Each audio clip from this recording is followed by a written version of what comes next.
You wake up. It's 7 in the morning. You shuffle to the bathroom, turn a handle, and within seconds, hot water is falling on your head. You stand there for 10 minutes, not because you need 10 minutes, but because it feels good. You use 3 different products on your hair alone. You step out, dry off, and you don't think about any of it for even 1 second. Now, imagine you are a peasant in northern France. The year is 1320. You have not bathed, not your full body, not even close, in somewhere between 4 and 6 months. Not because you forgot, not because you're lazy, not because nobody told you that water exists. You haven't bathed because the world you live in operates on a completely different logic about bodies, about dirt, about what it even means to be clean. And here's the thing nobody tells you in school. That logic, it wasn't stupid. So, before you picture a continent of unwashed peasants stumbling through mud, stop, because the real story of hygiene in the Middle Ages is one of the most misunderstood chapters in all of human history. And once you understand what was actually going on, you will never look at your morning shower the same way again. Let's start with what most people think they know. Medieval people didn't bathe. They were dirty. They smelled terrible. The church told them water was sinful. Life was brutish, short, and filthy. This is the version that shows up in movies, in jokes, in that specific face people make when someone mentions the Middle Ages. And look, it's not entirely made up. People in medieval Europe did not bathe the way you bathe. Running water in a private bathroom? Non-existent for the vast majority. Hot water on demand? A luxury most people never experienced. Daily full-body washing? Not a thing. But here's where the story gets more interesting than the version you've been sold. The idea that medieval people were simply ignorant about hygiene, that they were living in civilizational darkness waiting for the Renaissance to teach them about soap, that idea is wrong, badly wrong. It's a story that later centuries invented to make themselves look more civilized by comparison, and we've been repeating it ever since. Because medieval people thought about cleanliness constantly. They had strong opinions about it. They had entire systems built around it. They just had a completely different theory of what cleanliness meant. And some of those theories were not entirely unreasonable given what they knew at the time. So let's take this apart. Did the church actually ban bathing? This is the one that gets repeated the most, so let's deal with it directly. The church made you dirty. Priests told you that washing your body was vanity, or sin, or both. Monks lived in voluntary filth as spiritual devotion. Except, that's almost entirely backwards. Yes, there were individual saints who treated bodily neglect as piety. Saint Godric of Finchale, a 12th century hermit, avoided bathing as part of his ascetic practice. These figures existed. They were real, but they were the exception, not the rule, and they were regarded with a mixture of admiration and, let's be honest, discomfort, even by their contemporaries. The official position of the medieval church on bathing was not, don't do it. Most monastic rules included bathing as a regular scheduled activity. The rule of Saint Benedict explicitly permits bathing for the sick and doesn't prohibit it for the healthy. The Cluniac monks, one of the most powerful religious orders of the Middle Ages, bathed regularly. Charlemagne bathed. His biographer Einhard mentions that Charlemagne loved swimming and bathing in natural warm springs, inviting friends and courtiers to join him, sometimes dozens of people at once. What the church had opinions about was the context of bathing. Mixed-sex public baths? Suspicious. Excessive bathing driven by vanity? A moral problem. But the water itself? Not the enemy. The church's anxiety was less about cleanliness and more about what bathhouses had become. Social spaces where bodies were on display, class boundaries blurred, and activities took place that had nothing to do with getting clean. Which brings us to the bathhouses. The bathhouse culture. Public baths existed, were popular, and were absolutely wild. Here's the fact that tends to make people stop mid-sentence when you tell them. Medieval Europe had public bathhouses, a lot of them, called stews in England, étuves in France, Badestuben in German-speaking territories. In many medieval cities, going to the bathhouse was a routine, socially normal activity, roughly equivalent to the way people today might go to a gym or a coffee shop, or both at the same time. Paris in the 13th century had at least 26 public bathhouses operating within the city. 26, in a city of maybe 200,000 people. The city's trade guild registry, the Livre de Métier, compiled around 1268, lists bathhousekeepers as a recognized professional category with their own regulations. They were required to heat their baths every day except Sundays and major feast days. London had the Southwark Stews, a cluster of bathhouses on the south bank of the Thames, operating under official licenses from the Bishop of Winchester. Yes, the bishop. They were literally church licensed. And before the 12th century was out, some of those establishments had expanded their service offerings in ways that caused the word stew to become a euphemism that polite company would eventually stop using. Because here's the uncomfortable truth. A significant number of medieval bathhouses were also brothels. Not secretly, openly. The line between a bathhouse and a house of prostitution was, in many cities, essentially non-existent. You paid to enter, you got hot water, you got your back scrubbed, and you could negotiate additional services with the staff. This is why the church got anxious. Not because bathing was sinful, but because the bathhouse had become a space where sin was reliably available for a reasonable price. And then the Black Death arrived in Europe in 1347. By the time it was done, between 30 and 60% of the population was dead. Doctors, working from a medical theory we'll get to in a moment, concluded that bathhouses had helped spread it. They were wrong about the mechanism. But bathhouses across Europe began closing, and by the 16th century, many of the great public bath traditions were gone and didn't come back for centuries. So when people say medieval Europeans didn't bathe, part of what they're describing is the aftermath of the Black Death, a hygiene infrastructure that existed and then collapsed, which is a very different story from one where it never existed at all. Medical theories, miasma, humors, and why opening your pores could kill you. To understand why medieval people made the choices they made about bathing, you have to understand what they believed about how bodies worked. Medieval medicine was built on the theory of the four humors, inherited from Hippocrates and Galen, dominating European medical thinking for over 1,000 years. The body was governed by four fluids: blood, phlegm, yellow bile, and black bile. Health meant balance. Disease meant imbalance. The goal of medicine was to restore equilibrium through diet, rest, bleeding, and controlling what the body was exposed to. Now here's where bathing becomes dangerous. Medieval physicians believed the skin was permeable, which actually it is, and that the pores were gateways through which the body exchanged substances with its environment.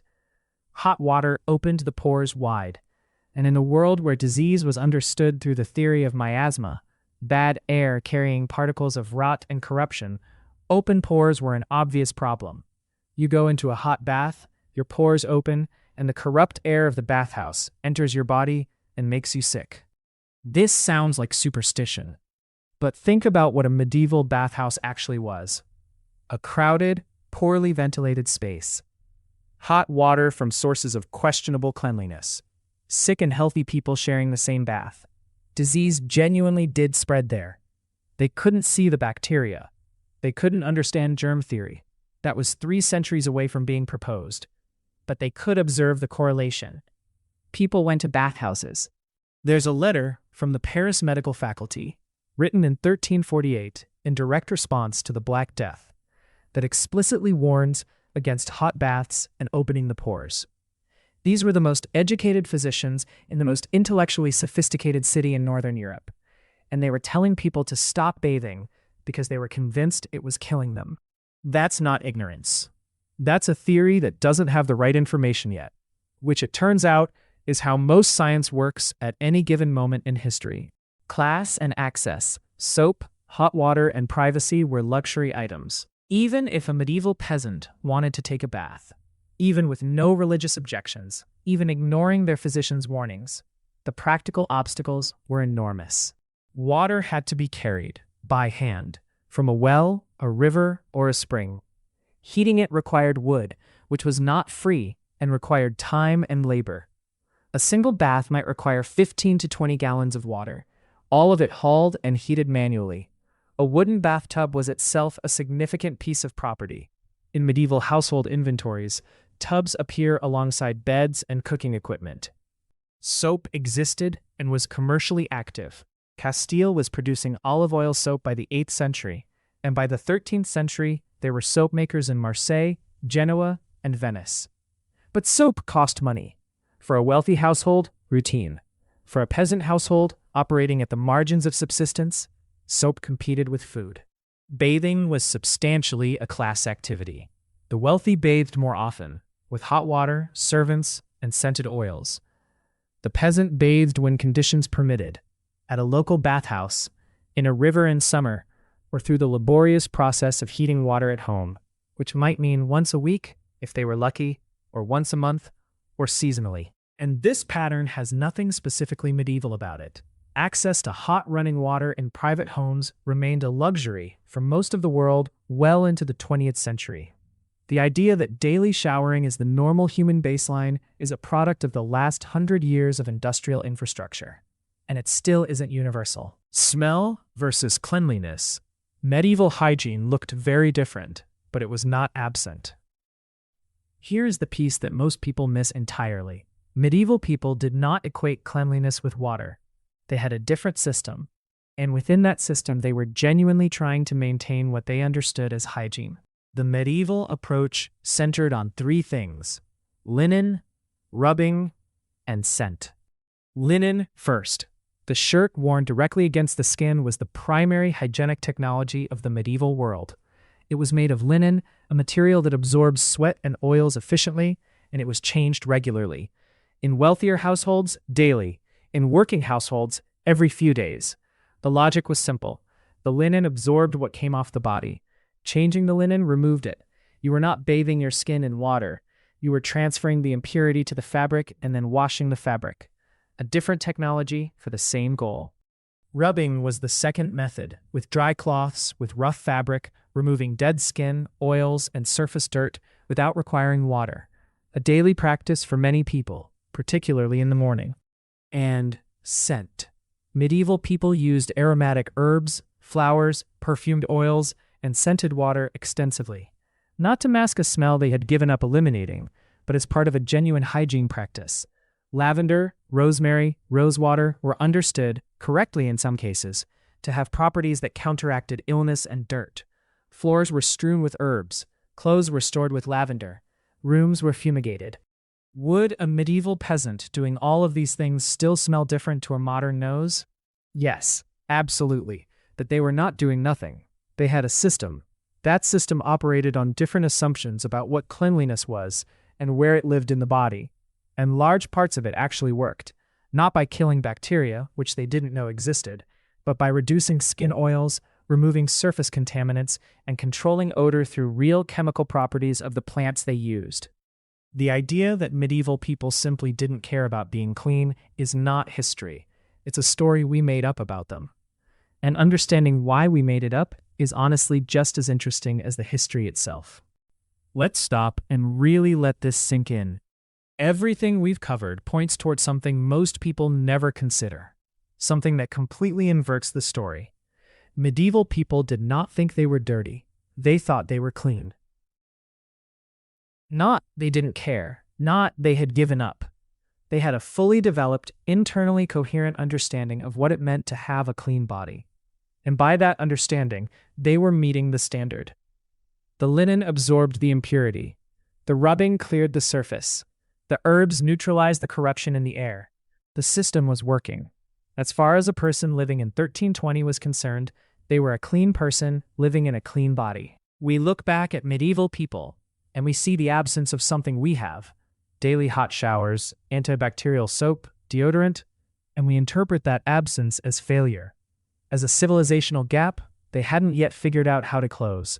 We see them through the lens of what we do, and we conclude they weren't doing enough. But they weren't failing to reach our standard. They were meeting a completely different standard, one that made sense given their materials, their knowledge, and their understanding of how bodies functioned. Think about it this way. Imagine someone from 500 years in the future looking back at us. They have medical technology we can't imagine. And they look at the things we do every day, the products we use, the habits we keep, the things we believe are healthy, and they shake their heads. They can't believe we didn't know better. That future person is not wrong to notice the gap, but they would be making our mistake if they concluded we were simply dirty and ignorant.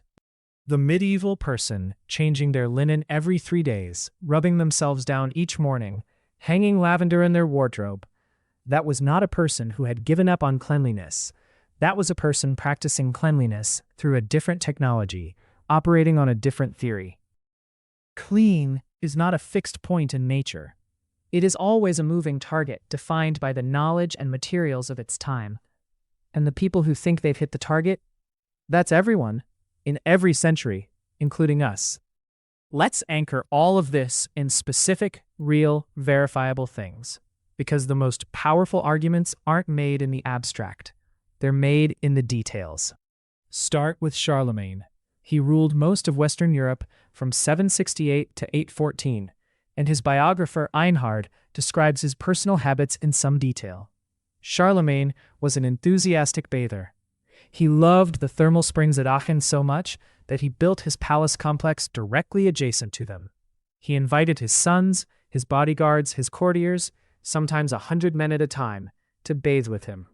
Bathing in Charlemagne's court was a social activity, a mark of civilization. The Cluniac monks, at their height, one of the most powerful religious institutions in Europe, maintained regular bathing schedules, not monthly, not seasonally, regular, built into the liturgical calendar. These were not people for whom hygiene was a forgotten concept. It was a scheduled institutional practice. Now look east. The Byzantine Empire maintained a tradition of public bathing in unbroken continuity from the Roman Thermae through the medieval period. Across the Islamic world, in Baghdad, in Cairo, in Cordoba, the hammam tradition was flourishing. Islamic religious law mandated washing before prayer, 5 times a day. The hammam was not a luxury. It was an infrastructure of religious obligation, serving thousands daily, regulated by city authorities, considered a basic feature of civilized urban life. When Crusaders arrived in the Middle East in the 11th and 12th centuries, the difference in bathing cultures was impossible to miss. Usama ibn Munkith, a Syrian nobleman and writer of the 12th century, left behind a memoir with observations about the Frankish Crusaders that are equal parts diplomatic and appalled. He saw them as significantly less clean than his own civilization, not as representatives of a more advanced one. Back in Western Europe, Eleanor of Castile, Queen Consort of England, has surviving household records from the late 13th century that include routine purchases of soap, specifically black soap and white soap, for personal washing, not exceptional entries, mundane line items, the medieval equivalent of buying shampoo. And then there is Henry IV of France, who ruled from 1589 to 1610. Henry was famously described by contemporaries as having a powerful and persistent body odor. His mistress, Gabrielle d'Estrées, reportedly suggested, in terms diplomatic enough for a royal court, that a bath might be welcome before their next encounter. His response was essentially he had already bathed that spring. That spring, a man at the pinnacle of European power, wealth, and culture, with access to every resource France could offer, bathing seasonally. Not because he was careless. Henry IV was famously vain, but because seasonal bathing was, by the standards of his time and class, perfectly adequate. He was not failing to reach the expected standard. He was meeting it. These are not the behaviors of people who didn't know what cleanliness was. They are the behaviors of people who had a specific, culturally determined answer to that question, and who were living it out as best they could. So where did the myth come from? The filthy Middle Ages, the unwashed masses stumbling through manure and plague, waiting to be rescued by the Renaissance and indoor plumbing. It was invented, largely by the 18th and 19th centuries. As European societies industrialized, as germ theory began to replace miasma theory, as urban middle classes built identities around cleanliness and respectability, it became useful to have a past that looked dirty by comparison. The Middle Ages became a convenient before picture. Backward, superstitious, filthy, everything the modern, rational, hygienic present was not. This was not an accident. It was a rhetorical move. The Victorian period, which gave us much of the popular image of medieval filth, was also a period of spectacular public health disasters. Industrial pollution, child labor, cholera epidemics in overcrowded cities, life expectancy numbers in urban slums that a medieval peasant might have found alarming. The people constructing the myth of medieval filth were not living in a golden age of hygiene. They were just living in an age with better propaganda. But here's the part that should make you a little uncomfortable about the present. We do the same thing. The dermatology research of the last 20 years has produced growing evidence that the Western standard of daily full-body washing with synthetic detergent soaps is not necessarily optimal for skin health. We strip the skin's natural oil barrier. We disrupt the microbiome, the complex ecosystem of bacteria that live on healthy skin and actually protect it from pathogens. Dermatologists are increasingly recommending less frequent washing and a general dialing back of the daily shower as the gold standard of hygiene. The science of the human microbiome suggests that a significant portion of the bacterial ecosystem on our bodies is not an enemy to be eliminated, but a defense system to be maintained. Some of what we consider basic modern hygiene may actually be working against it. We are not the endpoint. We are a point on a line that keeps moving. And the people who come after us will look at some of what we do with the same bafflement with which we look at the medieval linen and lavender system. Here's the thought I want to leave you with. Every generation believes it has finally figured out how to be clean. The Romans had their bath complexes and thought barbarians were disgusting. The medieval monks had their linen and their scented herbs and thought they were meeting the standard God required. The Victorians had their coal tar soap and thought they had conquered filth for the first time in human history. We have our 12-step skincare routines and our antibacterial everything, and we think we're the generation that finally got it right. We're all the same person, standing in front of a different mirror. The medieval peasant who changed their linen, rubbed down their skin, hung lavender in their wardrobe, and genuinely believed they were a clean person. They were not wrong, exactly. They were working with what they had, toward a goal that every human being in every century has always been working toward. The only difference between them and us is information, and information keeps changing. Which means 100 years from now, someone is going to look at what we do in the bathroom every morning and find it somewhere between quaint and horrifying. And they will be right. And so were we, and so were they.